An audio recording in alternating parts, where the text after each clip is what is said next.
जानना बहुत जरूरी है कि कब क्या हुआ और पूरे अधिकार के साथ जानिए। हम आपको बता रहे हैं, पूरे टाइमलाइन को आपके सामने हम लाकर रख रहे हैं कि बहराइच हिंसा में कब क्या हुआ। 13 अक्टूबर 2024 को और बहराइच से 40 किलोमीटर की दूरी पर यह घटना घटी। इसके बाद महाराजगंज बाजार में यह घटना हुई जिस पर सभी लोग सशंकित हो गए और उसके बाद महाराजगंज बाजार में जो गतिविधियां थी वो अलग तरह की हो गई। राम गोपाल मिश्र की हत्या कर दी गई और इसके बाद 14 अक्टूबर की तारीख जब महसी और महाराजगंज में जो माहौल था बिल्कुल बदला।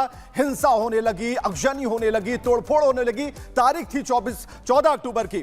17 अक्टूबर को क्या हुआ, नेपाल बॉर्डर से 20 किलोमीटर दूर की बात हम आपको बता रहे हैं। पहले सरफराज और फिर तालीम का एनकाउंटर होता है, पैर में गोली लगती है। 6 आरोपियों, अब तक नामजद 6 आरोपियों को नामजद किया जाता है। 18 अक्टूबर की तारीख होती है और इसके बाद पुलिस ने इन्हें धर दबोचा, पकड़ लिया और इनसे पूछताछ शुरू हो गई। आरोपियों की कोर्ट में पेशी हुई है 18 तारीख को ही और टाइमलाइन यह बता रहा है कि 18 तारीख को आखिर हुआ क्या था। सरफराज और तालीम 14 दिन की न्यायिक हिरासत में इन्हें भेज दिया गया। 19 अक्टूबर 2024 की तारीख जब दंगाइयों पर बुलडोजर एक्शन की तैयारी होने लगी, चारों तरफ से आवाजें आने लगी। 23 मकानों पर पीडब्ल्यूडी ने चस्पा किया नोटिस और 26 और आरोपियों को पुलिस ने आखिरकार 19 अक्टूबर 2024 को पकड़ लिया। हिंसा मामले में 87 गिरफ्तारियां अब तक हो चुकी है। तो पूरी तरीके से टाइमलाइन पर पूरी जानकारी हम आपको दिखा रहे हैं, बता रहे हैं। और योगी सरकार ने अपराध का आंकड़ा जारी किया है। पिछले 7.5 सालों में 80,000 से ज्यादा अपराधियों के उनके गुनाहों की सजा मिल चुकी है। अपराधियों से हुई सीधी मुठभेड़ में यूपी पुलिस ने अब तक 210 बदमाशों को ढेर किया है। ये पूरी खबर आपको दिखाते हैं।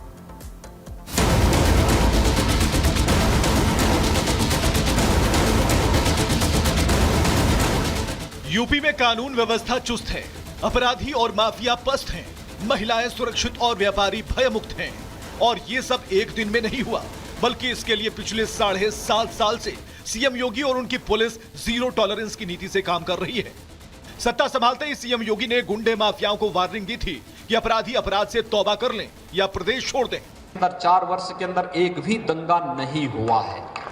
अपराध और अपराधियों के प्रति जीरो टॉलरेंस की नीति के तहत जो कार्य प्रारंभ हुआ, आज उसका परिणाम है। अपराधी आज या तो जेल के अंदर है या प्रदेश छोड़ करके कहीं मुंह छुपा करके बैठा हुआ है। उसको प्रदेश के अंदर आने का वो दुस्साहस नहीं कर सकता। सीएम योगी का प्रण और यूपी पुलिस की प्रतिबद्धता का नतीजा है कि पिछले 7.5 साल में 80,000 से अधिक अपराधियों को उनके गुनाहों की सजा मिल चुकी है। अपराधियों से हुई सीधी मुठभेड़ में यूपी पुलिस ने अब तक 210 बदमाशों को ढेर किया है। प्रदेश की बेटियों और महिलाओं की सुरक्षा को सीएम योगी ने प्राथमिकता दी है। मंचलों पर लगाम लगाने के लिए एंटी रोमियो स्क्वाड का गठन किया है। साथ ही 2 टूक शब्दों में समझा दिया कि बेटियों की अस्मत से खिलवाड़ करने वालों का इंतजार यमराज करते मिलेंगे। लोगों ने पहले कहा है कि कानून प्रत्येक नागरिक को सुरक्षा प्रदान करेगा, लेकिन राह चलती हुई किसी बेटी के साथ अगर किसी ने छेड़छाड़ करके उसकी सुरक्षा में सेंध लगाने का कार्य करे क्या, तो अगले चौराहे पर उस ओहदे का इंतजार यमराज कर रहा होगा। उसको फिर यमराज के यहां भेजते से कोई रोक नहीं पाएगा। महिलाओं के साथ हुए अपराध के खिलाफ एक्शन लेते हुए अगस्त 2024 तक 28,700 अपराधियों को सजा दिलाई जा चुकी है। इनमें केवल महिलाओं के खिलाफ लैंगिक बलात्कार, गंभीर अपराध समेत अन्य अपराध में 16,565 अपराधियों को सजा दिलाई गई। इन मामलों में 9 अपराधियों को मृत्युदंड, 1,720 को आजीवन कारावास, 4,443 को 10 साल से अधिक के कारावास और 10,393 को 10 साल से कम के कारावास की सजा दिलाई गई है। अभियोजन निदेशालय की तरफ से जारी आंकड़ों पर नजर डालें तो पिछले 7.5 साल में 81,196 से अधिक अपराधियों को कोर्ट में प्रभावी पैरवी के जरिए सजा दिलाई है। न्यायालय के जरिए 54 अपराधियों को मृत्युदंड, 3,125 अपराधियों को आजीवन कारावास, 9,076 अपराधियों को 10 साल से अधिक का कारावास और 16,941 अपराधियों को 10 साल से कम के कारावास की सजा दिलाई गई है। मासूम और नाबालिग बच्चियों को न्याय दिलाने में भी योगी सरकार ने मिसाल कायम कर दी है। पॉक्सो एक्ट के तहत अगस्त 24 तक 12,135 अपराधियों को उनके गुनाहों की सजा दिलाई गई।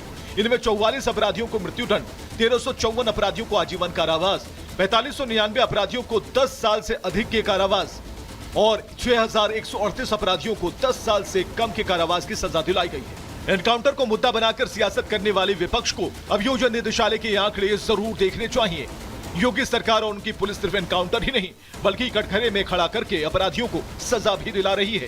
नमस्कार, रिपब्लिक भारत देख रहे हैं आप। मैं हूं आपके साथ शिखा शर्मा और इस बुलेटिन में मेरे साथ मेरी सहयोगी अनामिका और विवेक भी रहने वाले हैं। लेकिन बुलेटिन की शुरुआत करेंगे। आपको बता दें कि 13 अक्टूबर को बहराइच में हुई हिंसा के मामले में यूपी पुलिस ने अब तक 11 एफआईआर दर्ज की हैं और 87 आरोपियों की गिरफ्तारी हो चुकी है।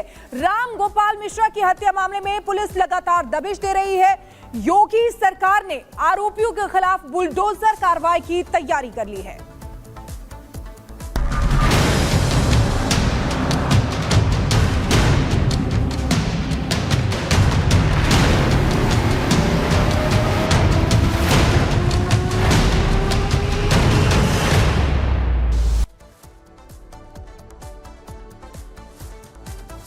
तो खबर बहराइच से है, जहां पे बहराइच में प्रशासन की ओर से बुलडोजर एक्शन की तैयारी तेज कर दी गई है। जिन लोगों को अल्टीमेटम दिया गया था, अब उन लोगों की ओर से घरों और मकानों और दुकानों में जो सामान रखे गए थे वो वहां से खाली करवाए जा रहे हैं। यानी कि प्रशासन की ओर से बुलडोजर वाला एक्शन जो है यहां पर देखने को मिलेगा।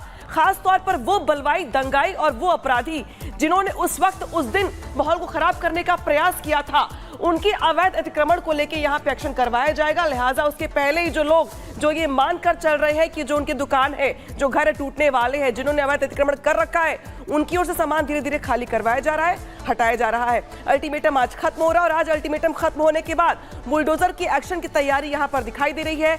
एक्शन जोरदार होगा क्योंकि जिस तरीके से मुख्यमंत्री की ओर से इस पूरे मामले को लेकर एक्शन लिया गया, तमाम अधिकारी वहां से हटाए भी गए, साथ ही कई लोगों को हिरासत में लिया गया। लेकिन अब बारी है यहां पर आर्थिक कमर तोड़ने की, यानी कि जिन लोगों ने यहां पे अवैध अतिक्रमण कर रखा था, अब उन पर एक्शन की तैयारी यहां पर की जा रही है।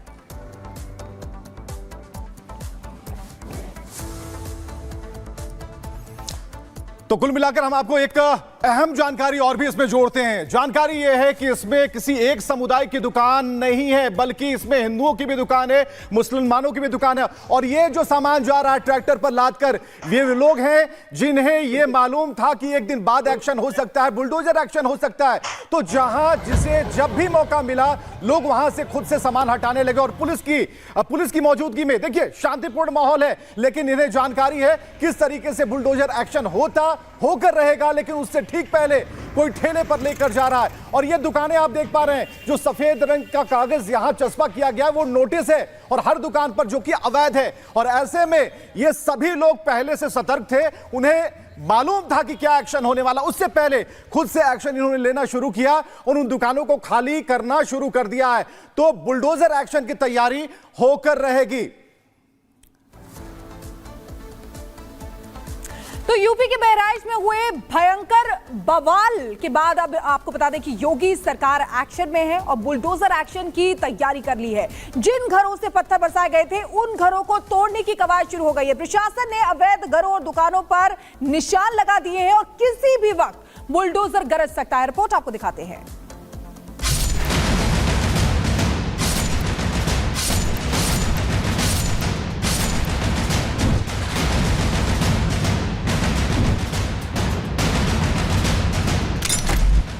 बहराइच हिंसा के दंगाइयों का पूरा हिसाब किया जा रहा है।